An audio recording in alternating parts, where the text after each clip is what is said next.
सावधान सीरीज में आपका स्वागत है। इस सीरीज में हम कवर करने की कोशिश करेंगे उन खबरों को जिससे कि आपको एज अ प्रॉपर्टी बायर या as a vendor directly impact होता है। इन खबरों में आपको उन एरियाज और उन बिल्डर कंपनीज के बारे में जानकारी मिलेगी जो डायरेक्टली आपको इंपैक्ट करते हैं। इनको हमने 3 स्टेप्स में डिवाइड किया है, जिसमें पहला स्टेप जो भी मार्केट में न्यूज है वो आपके साथ शेयर हम वीडियो के थ्रू करेंगे।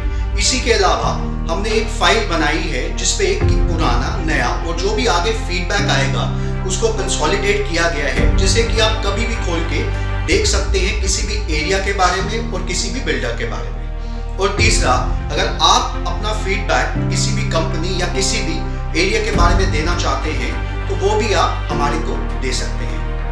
अब ये मास्टर फाइल जिसमें कि पूरा डेटा सेव्ड है, उसको कैसे यूज करना है वो हर वीडियो के आखिर में दिखाया गया है। तो चलिए आज देखते हैं आज का हमारा रिव्यू इसके बारे में। धन्यवाद।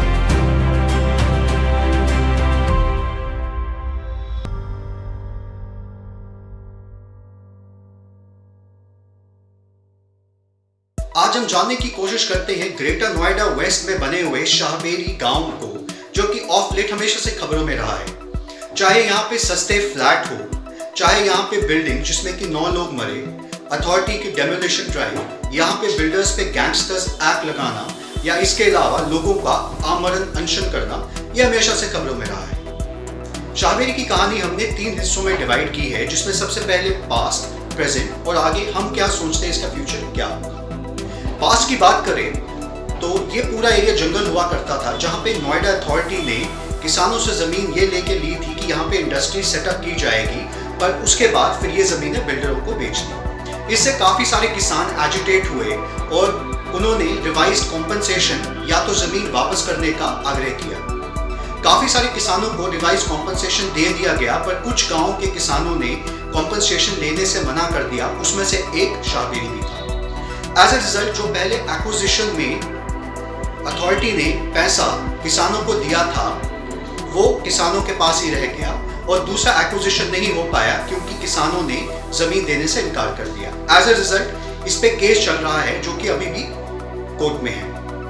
आज के टाइम में बात करें, ये जमीन ना तो किसानों की है ना तो अथॉरिटी की है, ये ऑलरेडी एक स्टेटस को में है। पर सिंस ऑलरेडी आसपास में काफी सारा एरिया डेवलप हो रहा था और महंगे महंगे फ्लैट बिकते जा रहे थे, तो बहुत सारे किसानों ने अपनी जमीनें आगे जाके छोटे प्राइवेट बिल्डर्स को बेच दी, जिन्होंने यहाँ पे एक अपॉर्चुनिटी देखी और यहाँ पे काफी सारे सस्ते फ्लैट्स, प्लॉट्स और साथ में विलास बेचना शुरू कर दिए। ये तब तक सही था जब तक यहाँ पे बिल्डिंग्स नहीं गिरी थी। जब यहाँ पे बिल्डिंग्स गिरी जिसमें कि 9 से 10 लोग मर गए, उसकी वजह से ये लाइमलाइट में आ गया और इसने अथॉरिटी और मीडिया का भी अटेंशन खींच लिया। एज ए रिजल्ट खबरों में आने के बाद में इस पूरे एरिया को सील कर दिया गया और यहाँ पे खरीदने और बेचने पे मनाही कर दी गई और साथ में रजिस्ट्री को भी बैन कर दिया गया।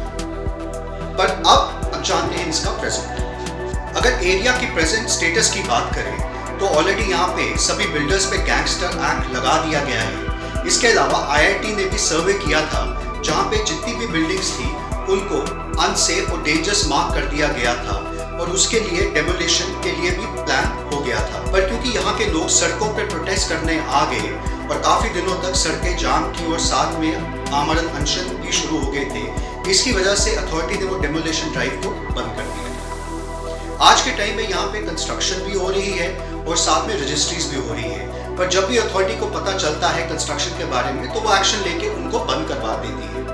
साथ ही में रेवेन्यू डिपार्टमेंट ने रजिस्ट्रीज को भी होल्ड नहीं किया है, क्योंकि उनका कहना था कि हमारे लॉस के हिसाब से ऐसा कोई भी प्रोविजन नहीं है जहां पे हम रजिस्ट्री बंद कर सकते हैं। पर क्योंकि उन पे भी काफी सारा प्रेशर मीडिया के थ्रू बनता जा रहा था, उन्होंने भी अक्टूबर में एक डिसीजन लिया है, जिसमें यह है कि जहां पे कोई भी बिल्डिंग 4 मंजिला से ऊपर है उनको अथॉरिटी से अप्रूवल और साथ में नक्शा पास कराना होगा, उसके बिना उनकी रजिस्ट्री नहीं होगी। वहीं पे जितने भी यमुना और हिंडन के डूब क्षेत्र है उस पे अगर कुछ भी आप बेच रहे हैं या खरीद रहे हैं तो वहां पे अथॉरिटी से एक अप्रूवल लेना जरूरी है कि वहां पे कोई भी इलीगल कंस्ट्रक्शन नहीं हो रही है। अब अगर फ्यूचर की बात करें, हमारा ओपिनियन ये है कि अगर कंसिडर किया जाए ऑलरेडी एरिया में कोई इंफ्रास्ट्रक्चर डेवलप नहीं है, जिसकी वजह से यहाँ पे रहने वालों को प्रॉब्लम तो होगी ही होगी, पर और इसके अलावा भी अथॉरिटी ने जो कॉम्पनसेशन किसानों को दिया हुआ है, अगर किसानों के फेवर में भी केस जाता है तो अथॉरिटी को वो पैसा तो वापस लेना होगा। बट क्योंकि किसान ऑलरेडी जमीनें बिल्डर्स को बेच चुके हैं तो उनसे वो पैसा रिकवर करना, जो कि हमें लगता है कि थोड़ा सा मुश्किल होगा,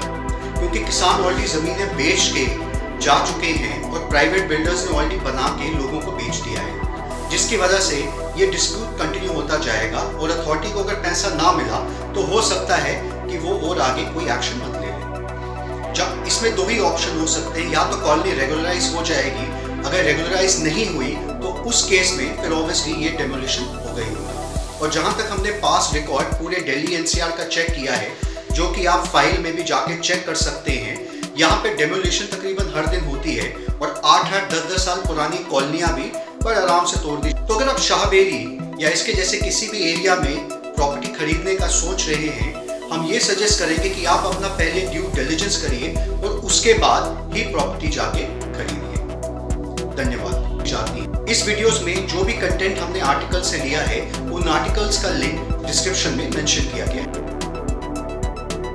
अब हम जल्दी से देखते हैं कि मास्टर डेटा फाइल को कैसे इस्तेमाल कर सकते हैं। हर किसी वीडियो के डिस्क्रिप्शन में एक लिंक दिया गया है, जिस लिंक पे क्लिक करने से ये मास्टर फाइल खुल के आ जाएगी।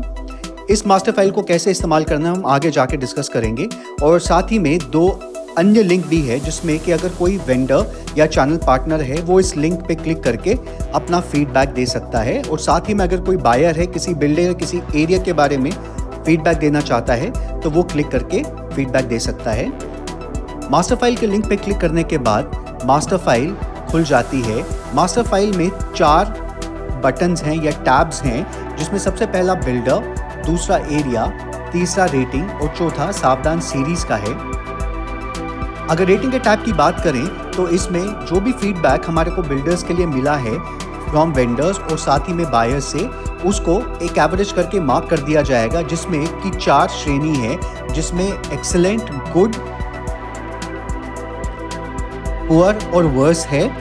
और फीडबैक जो भी कोलेट हुआ है उसके बेस पे जो भी एवरेज आता है, अगर अच्छा आएगा तो अच्छा, बुरा आएगा तो बुरा मेंशन कर दिया जाएगा। वहीं पे अगर आप किसी भी बिल्डर के बारे में जानना चाहते हैं कि उनके बारे में क्या खबरें चल रही हैं, तो आप बिल्डर टैब पे क्लिक कर सकते हैं और यहाँ पे जितने भी बिल्डर्स दिल्ली एनसीआर के हैं, जो भी फीडबैक जिनके बारे में मिला है वो आपको इस फाइल में मिल जाएगा। इसमें ये फीडबैक एरिया वाइज टैबुलेट किया गया है, जिसमें पहले सिटी के बाद फिर लोकेलिटी के बाद बिल्डर, उसका प्रोजेक्ट और बाद में फीडबैक किसके लिए है और उस फीडबैक के लिए लिंक मेंशन किया गया है। इसमें फिल्टर के द्वारा हम चाहे तो एरिया वाइज, लोकेलिटी वाइज या बिल्डर भी स्पेसिफिकली चूज कर सकते हैं, और चूज करके अगर हमारे को किसी स्पेसिफिक एरिया, लोकेलिटी या बिल्डर का फीडबैक चाहिए वो हम सिलेक्ट करके उसे देख सकते हैं।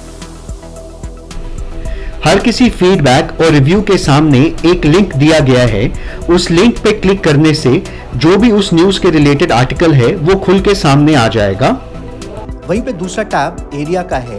एरिया में भी सिटी, लोकेलिटी और उस लोकेलिटी का कौन सा स्पेसिफिक एरिया, उसमें क्या फीडबैक आया है या क्या प्रॉब्लम चल रही है, वो सिंपल आप फिल्टर का ऑप्शन यूज करके क्लिक करके सिलेक्ट कर सकते हैं आपको एरिया, लोकेलिटी या कौन सी खबर देखनी है, और अकॉर्डिंगली उस पर लिंक पे क्लिक करके वो खबर देख सकते हैं। वहीं पे अगला सावधान सीरीज का टैब है, जहां पे जो भी सीरीज के अंदर वीडियोस बने हैं उनका टाइटल, उनका डिस्क्रिप्शन और साथ में लिंक दिया गया है।